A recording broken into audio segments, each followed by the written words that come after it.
ఈ రాత్రికాల సమయంలో దేవుని వాక్యంలో నుండి 8వ కీర్తన 2వ వచనం అందరం కలిసి చదువుకుందాం. Psalm 8 verse 2. శత్రువులను పగ తీర్చుకొను వారిని మాన్పివేయుటకై నీ విరోధులను బట్టి బాలుర యొక్కయు చంటి పిల్లల యొక్కయు స్తుతుల మూలమున నీవు ఒక దుర్గమును స్థాపించి ఉన్నావు. చిన్న ప్రార్థన చేసుకుందాం. పరిశుద్ధ ప్రేమ కలిగిన తండ్రి, గొప్ప దేవానికి స్తోత్రాలు. యెహోవా నామము బలమైన దుర్గము, నీతిమంతుడు అందులోనికి పరుగెత్తి సురక్షితముగా ఉండునని నీ వాక్యంలో ఉంది ప్రభా. బలమైన దుర్గము వంటి నీ నామాన్ని నాయన ఆశ్రయిస్తూ ఈ రాత్రికాల సమయంలో మరొకసారి నీ వైపు చూస్తున్నాము. నీ శక్తితో, బలముతో, ప్రభావముతో, నీ మాటలతో తండ్రి మీరే మమ్మల్ని నింపండి ప్రభా. ఖాళీ అయిన మా హృదయాలను గొప్ప సంతోషముతో, ఆనందముతో, ధైర్యముతో, సమాధానముతో నింపండి ప్రభా. నీ మాటలు వినుట ద్వారా విశ్వాసములో మేము బలపడినట్లుగా, నాయన ధైర్యము తెచ్చుకున్నట్లుగా నీ కృప దయచేయమని వేడుకుంటూ యేసు నామమున ప్రార్థిస్తున్నాము తండ్రి, ఆమేన్. 8వ కీర్తన దావీదు భక్తుడు దేవుని యొక్క సృష్టిని, దేవుడు కలుగు చేసిన చంద్ర నక్షత్రములు, ఆకాశములు, వీటన్నిటిని చూసి ఒక్కసారి తన వైపు తాను చూసుకొని కొన్ని మాటలు వ్రాస్తూ ఉన్నాడు. చూడండి, కొన్నిసార్లు మనం సృష్టిని చూస్తున్నప్పుడు, దేవుడు చేసిన ఈ ప్రపంచాన్ని గమనిస్తున్నప్పుడు మనకు అర్థమవుతుంది ప్రపంచంలో మనం ఎంత చిన్నవారం కదండి. ఫ్లైట్ ఆకాశంలోకి అలా వెళ్ళిపోతూ ఉంటే భూమి మీద ఉన్న బిల్డింగ్స్ కూడా చిన్న చిన్న డాట్స్ లాగా మనకు కనబడతా ఉంటాయి. ఇంకా ఆ బిల్డింగ్స్లో ఉన్న మనుషులైతే ఆ డాట్లో ఇంకొక చిన్న డాట్ అని చెప్పుకోవచ్చు. ఇప్పుడు ఈ విశాల విశ్వంలో మనం ఒక చిన్న డాట్ చెప్పాలంటే, దావీదు భక్తుడు కూడా అదే అండర్స్టాండింగ్తో, యెహోవా మా ప్రభువ, భూమి అందంతటా నీ నామము ఎంత ప్రభావము కలది, అసలు భూమిని ఎంత అద్భుతంగా కలుగు చేసావయ్యా, ఆకాశాన్ని ఎంత అద్భుతంగా కలుగు చేసావు, ఈ సృష్టిని ఎంత చక్కగా నీవు సృష్టించావు అని మాట్లాడుతూ ఆ తర్వాత తన్ను తాను చూసుకొని ఒక మాట చెప్తూ ఉన్నాడు. చూడండి 3వ వచనం, నీ చేతి పని అయిన నీ ఆకాశములను, నీవు కలుగజేసిన చంద్ర నక్షత్రములను నేను చూడగా, నీవు మనుష్యుని జ్ఞాపకము చేసుకొనుటకు వాడే పాటివాడు, నీవు నరపుత్రుని దర్శించుటకు వాడే పాటివాడు.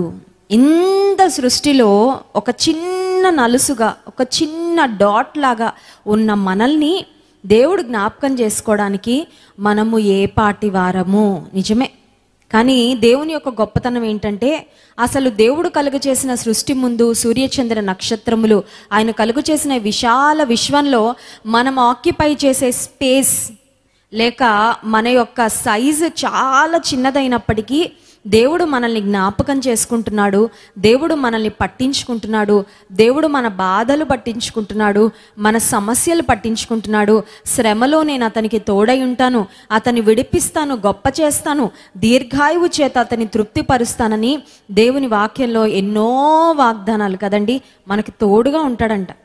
ఇదే కీర్తనలో దావీదు భక్తుడు ఒక చక్కని మాట ఇందాక మనం చదివాం 2వ వచనంలో, శత్రువులను పగ తీర్చుకొని వారిని మాన్పివేయుటకై నీ విరోధులను బట్టి బాలుర యొక్కయు చంటి పిల్లల యొక్కయు స్తుతుల మూలమున నీవు ఒక దుర్గమును స్థాపించి ఉన్నావు. From the lips of children and infants you have ordained praise అనే మాట ఉంది. బాలుర యొక్క, చంటి పిల్లల యొక్క స్తుతుల మూలమున. బాలురు, చంటి పిల్లలు కూడా దేవుని స్తుతిస్తారు, నిజమే. అయితే ఈ రాత్రికాల సమయంలో ఈ వర్డ్స్లో నుంచి మనం తీసుకోవాలనుకుంటున్న భాగం ఏంటంటే, స్తుతుల మూలమున ఒక దుర్గమును దేవుడు స్థాపిస్తాడు. ఇంగ్లీష్ బైబిల్లో చాలా ట్రాన్స్లేషన్స్ నేను రెఫర్ చేశాను. ఒక ట్రాన్స్లేషన్లో ఏమనుందంటే యూ హ్యావ్ ఆర్డైన్డ్ స్ట్రెంగ్త్ అనే మాట ఉంది. ఇంకొక ట్రాన్స్లేషన్లో you have established a strong hold అనే మాట ఉంది.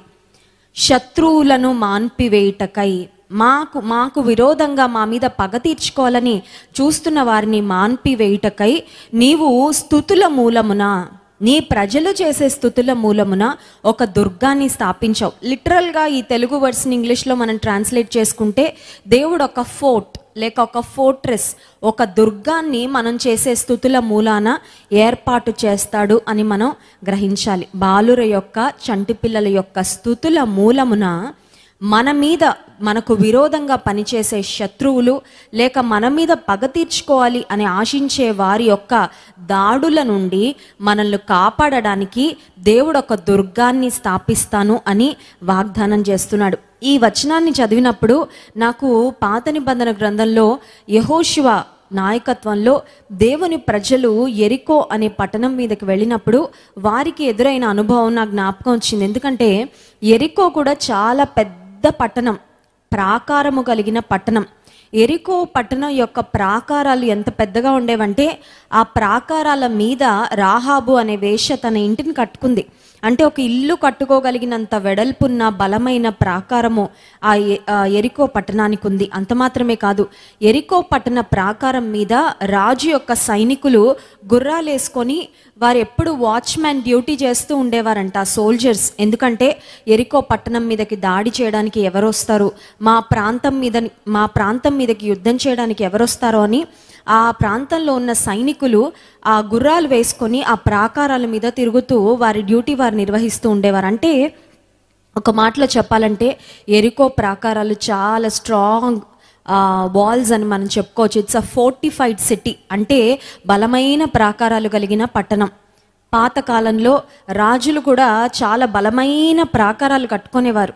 మేము ఆగ్రా ప్రాంతానికి వెళ్ళినప్పుడు అక్కడ కూడా ఫోర్ట్స్ చూసాం. రెడ్ ఫోర్ట్ అనే ఆ ఫోర్ట్ని చూసినప్పుడు ఆ ప్రాకారాలు ఎంత బలంగా ఉన్నాయో, ఆ కట్టడాలు ఇప్పటికి కట్టి కొన్ని వందల సంవత్సరాలు అయినప్పటికీ ఆ వాల్స్ చాలా బలంగా ఉన్నాయి. అవన్నీ చూసినప్పుడు చాలా ఆశ్చర్యం అనిపించింది. నిజమే, దేవుడు కూడా శత్రువు మన మీద దాడి చేస్తున్నప్పుడు అపవాది యొక్క అటాక్కు మనం గురి కాకుండా, శత్రువు యొక్క దాడిలో మనం బలి కాకుండా మనం చేసే స్తుతుల మూలమున ఒక దుర్గాన్ని స్థాపిస్తాను అని వాగ్దానం చేస్తుంటే, స్తుతి మూలాన ఒక దుర్గము స్థాపించబడ్డం మాత్రమే కాదు, కానీ ఒకవేళ అపవాది నీవు పొందుకోవలసిన ఆశీర్వాదాన్ని ఒక ప్రాకారం లాగా, ఒక దుర్గం లాగా కట్టేసి దాని లోపల ఉండిపోయిందేమో, maybe you have to go and fight in that city.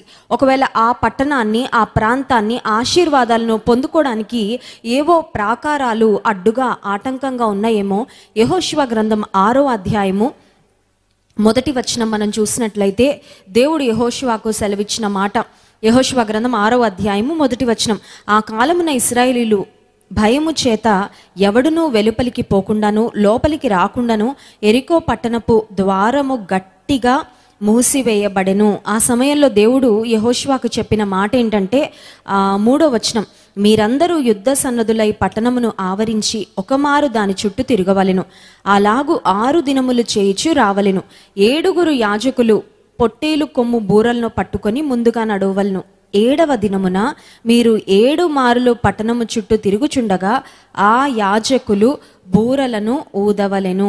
ఆ తర్వాత 5వ వచనం, మానక ఆ కొమ్ములతో వారు ధ్వని చేయుచుండగా మీరు బూరల ధ్వని వినునప్పుడు జనులందరూ ఆర్భాటముగా కేకలు వేయవలెను. అప్పుడు ఆ పట్టణ ప్రాకారము కూలును గనుక జనులు తమ ఎదుటికి చక్కగా ఎక్కుదురు అనెను. దేవుడు వార్ స్ట్రాటజీ యెహోషువకు చెప్పేశాడు. ఈ వార్ స్ట్రాటజీ అసలు ఇప్పటి వరకు యెహోషువ ఎప్పుడు వినలేదు. ఇశ్రాయేలీలు చాలా యుద్ధాలు చేశారు, చాలామంది శత్రువులతో పోరాడారు, కానీ ఇది ఒక వెరైటీ ప్రాబ్లం. దేవుడు ఇస్తున్న సొల్యూషన్ కూడా చాలా డిఫరెంట్గా ఉంది, చాలా వెరైటీగా ఉంది. అసలు వర్కౌట్ అవుతుందా లేదా అని కొంచెం ఆలోచించవలసిన, డౌట్ చేయవలసిన పరిస్థితిలాగే ఉంది. ఎందుకంటే బలమైన ప్రాకారాలు వీళ్ళు 7వ రోజు 7 మార్లు, మొదటి 6 రోజులు రోజుకొక మారు తిరిగి, ఆ తర్వాత యాజకులందరూ బూరలు ఊది వీరందరూ గట్టిగా ఆర్భాటంగా కేకలు వేస్తే ఆ ప్రాకారాలు కూలిపోతాయి అని దేవుడు చెప్పాడు. కానీ వీళ్ళ రీజనింగ్ అయితే అది వర్కౌట్ అయ్యేటట్లు నిజంగా చెప్పాలంటే అనిపించడం లేదు. కానీ యెహోషువ యొక్క విధేయత, ఒక నాయకునిగా దేవుని ప్రజలను నడిపిస్తున్న యెహోషువ దేవుని మాటకు దేవుడు ఏం చెప్పారో అది ఎగ్జాక్ట్గా చేశాడు. దేవుడు చెప్పినది ఎగ్జాక్ట్గా చేసినందుకు దేవుడు ఎలా విజయాన్ని ఇస్తానన్నారో ఎగ్జాక్ట్గా అదే విధంగా విజయాన్ని దేవుడు తన ప్రజలకు అనుగ్రహించారు. కొన్నిసార్లు మన జీవితంలో మనం ఎదుర్కొనే సమస్యలు చాలా వెరైటీగా ఉంటాయి. అయ్యో, ఇలాంటి సమస్య నేను ఇంతకుముందు ఎప్పుడు ఎదుర్కోలేదే. చూడండి, కొన్నిసార్లు ఫెమిలియర్ ఎనిమీస్, ఫెమిలియర్ ప్రాబ్లమ్స్, అంటే ఆల్రెడీ నేను ఫేస్ చేశాను ఈ సిచ్యువేషన్, ఆల్రెడీ ఇలాంటి ఛాలెంజ్ నేను ఎదుర్కొన్నాను, ఆల్రెడీ ఇటువంటి సవాలు, ఆల్రెడీ ఇటువంటి వ్యాధి ఒకసారి గతంలో వచ్చింది అని ఫెమిలియర్ సిచ్యువేషన్స్ అయితే మనం కొంచెం కాన్ఫిడెంట్గా, కొంచెం బెటర్ ప్రిపరేషన్తో, కొంచెం ధైర్యంగా ఆ సిచ్యువేషన్ని ఫేస్ చేయగలం. కానీ ఎరికో పట్టణం ఎదుటికి వచ్చినప్పుడు మాత్రం దేవుడు చెప్పిన మాట, దేవుడు వారిని ఎలా యుద్ధం చేయమన్నారు, వారు ఫాలో అవ్వాల్సిన వార్ స్ట్రాటజీ చాలా డిఫరెంట్గా ఉంది. అయితే యెహోషువ దేవుడు ఏం చెప్పాడో దేవునికి అన్నీ తెలుసు. ఈ ప్రాబ్లం యెహోషువకు కొత్తేమో, ఈ సిటీ ఇజ్రాయేలీలకు కొత్తేమో, కానీ దేవునికి కొత్త కాదుగా. హల్లెలూయా. ప్రపంచంలోకి వచ్చిన ఈ వైరస్ ఒకవేళ మనిషికి కొత్త, ఇంకా దానికి మెడిసిన్స్ కనుక్కోవడానికి ప్రయత్నం చేస్తున్నారు, ఇంకా క్లినికల్ ట్రయల్స్ జరుగుతున్నాయి. ఓకే, పిల్లలకు కూడా వ్యాక్సినేషన్ సిద్ధపరచాలని దాని మీద క్లినికల్ ట్రయల్స్ జరుగుతున్నాయి. తర్వాత ఏ వ్యాక్సిన్ ఎంత ఎఫెక్టివ్గా ఉంటుంది, ఆ తర్వాత రకరకాల విషయాల గురించి, ఇంకా అసలు కోవిడ్ గురించి ఒక సమగ్రమైన అవగాహనే ఇంతమంది సైంటిస్టులు, ఇంతమంది రీసెర్చ్ స్కాలర్స్, ఇంతమంది డాక్టర్స్ ఉంటే వారికి ఇంకా ఒక కంప్లీట్ అండర్స్టాండింగ్ అనేది ఇప్పటికీ రాలేదు. ఈ వైరస్ యొక్క అవుట్ బ్రేక్ స్టార్ట్ అయ్యి గడిచిన ఆల్రెడీ 1 సంవత్సరం గడిచిపోయినప్పటికీ డాక్టర్స్కి ఇంకా అంతు పట్టట్లేదు. అయితే దేవునికి మాత్రం ఆ వ్యాధి యొక్క పుట్టుపూర్వత్రాలు ఏంటి, ఆ వ్యాధి యొక్క సొల్యూషన్ ఏంటి, ఆ వ్యాధి నుంచి నిన్ను ఎలా బయటేయాలి, అలా ఆ ప్రతి పరిస్థితి, ప్రతి విషయము దేవునికి సంపూర్ణంగా తెలుసు. కొన్నిసార్లు అన్నోన్ ప్రాబ్లం మనకు వచ్చినప్పుడు, అన్నోన్ సర్కమ్స్టాన్స్లో మనం ఉన్నప్పుడు చాలాసార్లు కంగారు పడిపోతుంటాం. నేను ఎలా ఫేస్ చేయాలి, నేను ఎలా దాటాలి, ఈ పరిస్థితిని నేను మరి ఎదిరించగలనా, ఈ పరిస్థితిని ఎదుర్కోగలనా, ఈ పరిస్థితి నుండి విజయవంతంగా బయటపడగలనా అనే భయం మనలో ఉండొచ్చు. కానీ when you put your future in the hands of an all knowing God, అన్నీ తెలిసిన దేవుని చేతిలో మన భవిష్యత్తు పెడితే మనం చాలా కాన్ఫిడెంట్గా, చాలా నిశ్చింతగా, చాలా ధైర్యంగా ఉండగలం. కారణం ఏంటంటే మనం ఆ సమస్య నుండి బయటపడడానికి ఏం చేయాలో ఆయనే చెప్తాడు. ఆయన చెప్పిన మాట ప్రకారం మనం చేసినప్పుడు, ఆయన మీద మనం ఆధారపడినప్పుడు, నీ జీవితంలో ఒక భయంకరమైన ప్రాకారాలు కలిగిన పట్టణం వలె ఉన్న ఆ ఎరికో పట్టణం వలె ఒకవేళ నీ సమస్య నీకు చాలా పెద్దగా ఉండొచ్చు, ఈ సమస్య నీకు క్రొత్తగా ఉండొచ్చు, ఈ సమస్య maybe you have to fight it all alone, ఒంటరిగా నీవు ఈ సమస్యతో పోరాడవలసి రావచ్చు, నీకు అడిక్వేట్ హెల్ప్ కావలసిన సహాయం నీ చుట్టూ ఉన్న మనుషుల ద్వారా అందుబాటులోకి రాకపోవచ్చు. కానీ అన్నీ తెలిసిన దేవుడు మాత్రం ఖచ్చితంగా నిన్ను సురక్షితంగా, క్షేమంగా ఉంచి నీకు విజయాన్ని అనుగ్రహిస్తాడు. సో ఇందాక మనం 8వ కీర్తన 2వ వచనంలో చదివాం, బాలుర యొక్కయు చంటి పిల్లల యొక్కయు స్తుతుల మూలమున ఒక దుర్గాన్ని దేవుడు స్థాపిస్తాను అని వాగ్దానం చేశాడు. దుర్గము ఎందుకు స్థాపించబడాలి మన జీవితంలో? Why we need a fort, why we need a fortress. ఒక దుర్గం ఎందుకు కావాలి మనకి? ఒక బలమైన ప్రాకారము మనకి ఎందుకు కావాలి? ఒక స్ట్రాంగ్ హోల్డ్ మన జీవితంలో మనకి ఎందుకు కావాలి అని ఆలోచన చేస్తే, ఎఫెసీ పత్రిక 6వ అధ్యాయంలో మనం చూస్తే we are in a spiritual warfare అనే మాట మనం చూస్తాం. మనము ఆధ్యాత్మికమైన యుద్ధ రంగంలో ఉన్నాము. ఆధ్యాత్మిక యుద్ధ రంగంలో మనం పోరాడేది మనుషులతో కాదు, కానీ అంధకార సంబంధమగు లోకనాదులతో, ఆకాశమందున్న దురాత్మల సమూహములతో అని దేవుని వాక్యంలో ఉంది. కొన్నిసార్లు ఫిజికల్గా బాగానే ఉండొచ్చు, కానీ మానసికంగా మనల్ని అపవాది చాలా కృంగదీస్తాడు. ఆధ్యాత్మికంగా మనల్ని కృంగదీయడానికి ప్రయత్నం చేస్తూ ఉంటాడు. మన విశ్వాసాన్ని నిర్వీర్యం చేయాలని ప్రయత్నం చేస్తూ ఉంటాడు. మన భక్తి జీవితాన్ని మరి ఏమీ లేని స్థితికి తోసివేయాలని ప్రయత్నం చేస్తూ ఉంటాడు. ఎస్పెషలీ సమస్యలు వచ్చినప్పుడు. Do you think God really cares about you? దేవుడికి నిజంగా నువ్వంటే ప్రేమ ఉందా? దేవుడిని నిజంగా పట్టించుకుంటున్నాడా? దేవుడు నిన్ను పట్టించుకుంటే నిన్ను ఎందుకు కాపాడలేదు? దేవుడు నిన్ను పట్టించుకుంటే నీకు కరోనా రాకుండా కాపాడేవాడు కదా అని కొంతమంది మనసులో కొన్ని రకాలైన అనుమానాలు అపవాది వేస్తూ ఉంటాడు. అందుకే ఎఫెసీ పత్రిక 6వ అధ్యాయంలో దేవుని వాక్యం సెలవిస్తుంది, సాతాను వేసే అగ్ని బాణములను ఆర్పివేయుటకు మనము విశ్వాసం అనే డాలును కలిగి ఉండాలి. I want to ask you this question tonight. ఈ రాత్రికాల సమయంలో ఈ ప్రశ్న మిమ్మల్ని అడగాలని కోరుతున్నాను. అది ఏంటంటే, విశ్వాసం అనే డాలు నీకుందా? Faith is a shield. అపవాది వేసే అగ్ని బాణాలను ఆర్పగలిగినది ఏంటి అంటే మనలో ఉన్న విశ్వాసము. అసలు ఉందా విశ్వాసము? లేక ఆల్రెడీ ఉండేదండి విశ్వాసం, బట్ ఇప్పుడు ఎక్కడుందో తెలియదు. చూడండి, శత్రువు మన మీదకి వచ్చినప్పుడు మన దగ్గర ఉన్న ఆయుధాలన్నీ హ్యాండీగా ఉండాలి, రెడీగా పెట్టుకోవాలి. నేను ఇంట్లో పెట్టానండి, నా ఆయుధ సామాగ్రిలో ఉన్నాయి, లేకపోతే మా ఇంట్లో ఒక సామాన్లో పెట్టుంటుందండి, అందులో జాగ్రత్తగా పెట్టి నేను లాక్ చేసి పెట్టానంటే నీకు ఖచ్చితంగా శత్రువు మీద నువ్వు ఓటమిని నీ జీవితంలో రుచి చూస్తావు అన్నమాట. విశ్వాసం అనే డాలును చేతిలో we have to keep it handy. కొన్నిసార్లు అపవాది అనుమానాలు తీసుకొస్తాడు. దేవుడు నిన్ను ప్రేమించట్లేదు, దేవుడు నిన్ను పట్టించుకోవట్లేదు, ఈ పరిస్థితిలో దేవుడు నీకేం సహాయం చేయడు, అదిగో వాళ్ళకి అలా జరిగింది, వీళ్ళకి ఇలా జరిగిందని అనుమానాలు, లేకపోతే దేవుని మీద బాధ. చూడండి, చాలా ప్రేమించి మన కొరకు ప్రాణం పెట్టిన దేవుడు మనల్ని కాపాడుతూనే వచ్చాడు, ప్రేమిస్తూనే వచ్చాడు, సంరక్షిస్తూనే వచ్చాడు. కానీ చిన్న సమస్య రాగానే అపవాది మనలో తెచ్చే ప్రశ్న ఏంటంటే, నువ్వు ఇంకా దేవుణ్ణి ప్రేమించక్కర్లేదులే, you can start hating God from now. ఎందుకంటే నిన్ను ప్రేమిస్తే నీకెందుకు కోవిడ్ రానిస్తాడు, ఎందుకు పాజిటివ్ వచ్చింది, ఇంట్లో అందరూ ఎందుకు సఫర్ అవుతున్నారు, ఇంట్లో పెద్దవాళ్ళు ఎందుకు దేవుని సన్నిధికి వెళ్ళిపోయారు, దేవునికి నువ్వంటే ప్రేమ లేదులే అని కొన్నిసార్లు అపవాది మనలో కొన్ని అగ్ని బాణాలు అన్నమాట, నీ ఆధ్యాత్మిక జీవితాన్ని నాశనం చేయడానికి అగ్ని బాణాలు వేస్తున్నప్పుడు నువ్వు వెంటనే వెతుక్కొని వాడాల్సింది ఏంటంటే విశ్వాసం అనే డాలు. ఇప్పటి వరకు జీవితంలో చాలా ప్రసంగాలు విన్నాం కదండి, మారు మనసు పొందిన దగ్గర నుండి. ఒకవేళ క్రైస్తవ కుటుంబంలో పుట్టుంటే you have heard maybe thousands of sermons in your life time. ఇప్పటి వరకు నీ జీవితంలో కొన్ని వేల ప్రసంగాలు వినుండొచ్చు. ప్రసంగాలు వింటున్నప్పుడు బాగానే ఉంటుంది, రాసుకున్నప్పుడు కూడా బాగానే ఉంటుంది, షేర్ చేస్తున్నప్పుడు కూడా బాగానే ఉంటుంది. బట్ మన జీవితంలో ఒక సవాల్ వచ్చేసరికి ఆ ప్రసంగాల్లో ఏం విన్నామో అది మనం అప్లై చేయవలసిన పరిస్థితి వచ్చినప్పుడు మాత్రం కొన్నిసార్లు ఆ ప్రసంగాలు గుర్తురావు. ఈ కరోనా విపత్తు, ఈ పరిస్థితి, మనం ఏ వాక్యాలు విన్నామో ఆ వాక్యాలు మన జీవితాల్లో అన్వయించుకొని ఆ వాక్యాలను బట్టి ధైర్యం తెచ్చుకొని దేవుని కొరకు ధైర్యముగా నిలబడవలసిన సమయము. అపవాది వేసే అగ్ని బాణములను ఆర్పివేయుటకు ప్రతి విశ్వాసి చేతిలో హ్యాండీగా ఉండాల్సింది ఏంటంటే షీల్డ్ ఆఫ్ ఫెయిత్. ఒకవేళ ఎక్కడుందో తెలియదండి, ఎక్కడ పోయిందో తెలియదంటే ఈ రాత్రి ఒకసారి వెతుకు.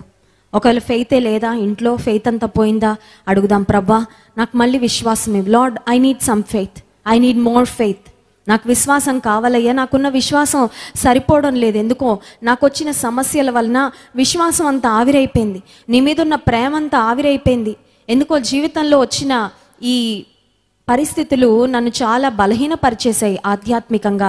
I need strength from you, I need faith from you.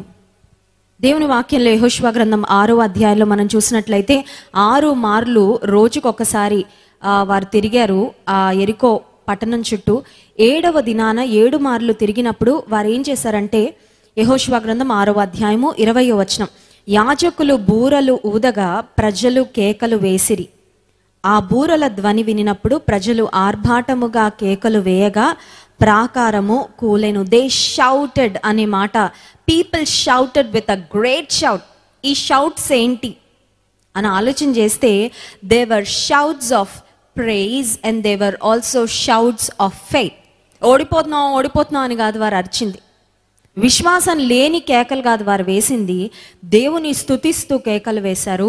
విశ్వాసంతో కూడిన కేకలు వారు వేసినప్పుడు and the walls came tumbling down, ఆ ప్రాకారాలు అక్కడికక్కడే నేలమట్టం అయిపోయాయి.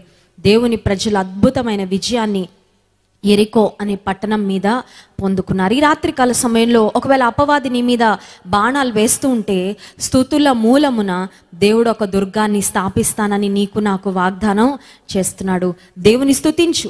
Maybe you don't feel like worshipping God కదండి. కొన్నిసార్లు స్తుతి చేయాలనిపిదు, కొన్నిసార్లు ప్రార్థన చేయాలని కూడా అనిపిదు, కొన్నిసార్లు మనకు వచ్చే సమస్యల వలన ఆ మైండ్ అంతా బ్లాంక్ అయిపోద్ది. I don't feel like doing anything. తినాలనిపిదు, పడుకోవాలనిపిదు, ఏం చేయాలనిపిదు, డిమోటివేటెడ్, అన్నిటికీ ఏం చేయాలన్నా మరి జీవితంలో ముందుకు వెళ్ళాలంటే ఆ పుష్ అనిపిదు లోపల నుంచి. అయితే even though you don't feel like it, ఒకవేళ చేయాలని అనిపించకపోయినా నీవు దేవుని స్తుతిస్తూ ఉండగా స్తుతుల మూలమున దేవుడు ఒక దుర్గాన్ని స్థాపిస్తాడు. ఒకవేళ నీ జీవితంలో వాగ్దాన దేశంలోకి నీవు ప్రవేశించకుండా ఒక యెరికో పట్టణం, ప్రాకారము కలిగిన పట్టణం లాగా ఒక పెద్ద ఆటంకం నీ జీవితంలో ఉన్నట్లయితే God can bring those walls down when you shout and worship him And when you praise him with all of your heart, నీ హృదయం అంతటితో స్తుతితో దేవుని సన్నిధిలో నీవు ఆరాధన చేసినప్పుడు షౌట్స్ ఆఫ్ ప్రైజ్, విశ్వాసంతో కూడిన కేకలు, దేవుని స్తుతిస్తూ నీవు కేకలు వేసినప్పుడు నీ జీవితంలో గొప్ప విజయాన్ని దేవుడు అనుగ్రహిస్తాడు. కనుక ఈ రాత్రికాల సమయంలో let us take this time to worship God. నీవే పరిస్థితుల్లో ఉన్నా దేవుని స్తుతించి ఆరాధించు. దేవుడు నీ జీవితంలో గొప్ప కార్యం చేస్తాడు. చిన్న ప్రార్థన చేసుకుందాం. పరిశుద్ధ ప్రేమ కలిగిన తండ్రి, నీకు స్తోత్రాలు. నీ వాక్యం ద్వారా మీరు మాతో మాట్లాడినందుకు వందనాలయ్యా. నీ సన్నిధిలో మేము చేసే స్తుతుల మూలమున ఒక దుర్గాన్ని స్థాపిస్తానని వాగ్దానం చేశావు ప్రభా. నిజమేనే అయ్యా. ఒక్కొక్కసారి అపవాది ఊపిరాడనివ్వకుండా ఒక సమస్య తర్వాత ఒక సమస్య, ఒక బాణము తర్వాత మరొక బాణము సంధిస్తూనే మమ్మల్ని నిర్వీర్యం చేయాలని, బలహీనపరచాలని, మా ఆధ్యాత్మిక జీవితాన్ని నీరుగార్చాలని ఎన్నో ప్రయత్నాలు చేస్తున్నాడు ప్రభా. అయితే నీ ప్రజలముగా మేము నిన్ను ఆసక్తితో ఆరాధించడం ద్వారా గొప్ప దుర్గము మా జీవితాలలో ప్రభా, ప్రతి కీడు నుండి తప్పించుకోవడానికి ఒక శ్రేష్టమైన దుర్గాన్ని స్థాపిస్తానన్నావు. నిన్ను స్తుతిస్తూ ఉండగా అపవాది ఏ ఆశీర్వాదాలు మేము స్వతంత్రించుకోకుండా కోట గోడలు కట్టి మమ్మల్ని ఆపుతూ ఉన్నాడో ప్రభా, వాటన్నిటిని కూడా మేము స్వతంత్రించుకోగలమని వాగ్దానం చేశావు. నీ వాగ్దానాల యొక్క నెరవేర్పు మేము పొందుకోవడానికి సహాయం చేయండి. ఈ రాత్రికాల సమయంలో వ్యాధిగ్రస్తులుగా ఉన్నవారు, బలహీనులుగా ఉన్నవారు, డిప్రెస్డ్ కండిషన్లో ఉన్నవారు, యాంగ్జైటీ అటాక్స్తో బాధపడుతున్నవారు నిన్ను స్తుతిస్తూ ఉండగా ప్రభా, గొప్ప విడుదల, ఆశీర్వాదము, దీవెన, స్వస్థత, నీ శక్తిని, నీ ప్రభావంను పొందుకున్నట్లు సహాయం చేయమని యేసు నామమున ప్రార్థిస్తున్నాం తండ్రి. ఆమేన్.